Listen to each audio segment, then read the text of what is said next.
Un déversement d'eau usée a fait réagir des citoyens qui pratiquaient leur sport favori dans une rivière des Laurentides. Cassandre critique en particulier la façon de faire de la ville de Mont-Tremblant.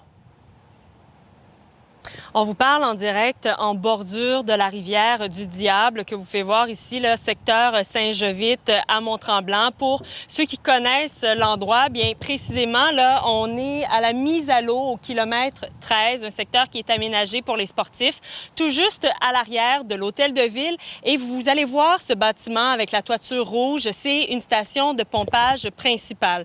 Et écoutez, les événements remontent au 5 juillet dernier. Depuis, il y a encore des installations qui sont bien visibles ici, dont cette espèce de structure en bois qui a été aménagée pour ceux qui circulent à pied parce que le sol est toujours gorgé d'eau. Donc, je vous explique, en fait, j'ai rencontré Madame Loyer. Elle pratique le kayak depuis plusieurs années. Elle connaît très bien le secteur. Le 5 juillet dernier, elle se présente ici. Elle installe son embarcation avec ses amis en bordure de l'eau pour marcher et aller voir les installations et donc les aménagements paysagers non loin. À leur retour, une odeur nauséabonde.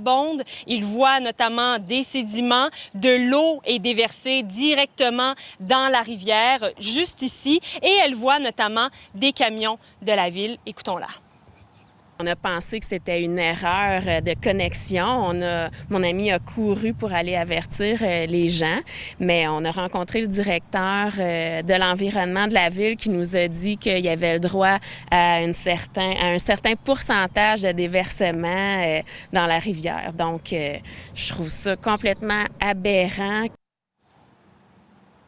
Les explications, notamment de la ville, eh bien oui, c'est que la surverse, c'est possible lorsqu'il y a de l'eau, notamment des pluies abondantes. Là, c'est en raison de travaux, mais je vous explique le tout dans d'autres bulletins de nouvelles sur nos ondes. Merci Cassandre, au revoir.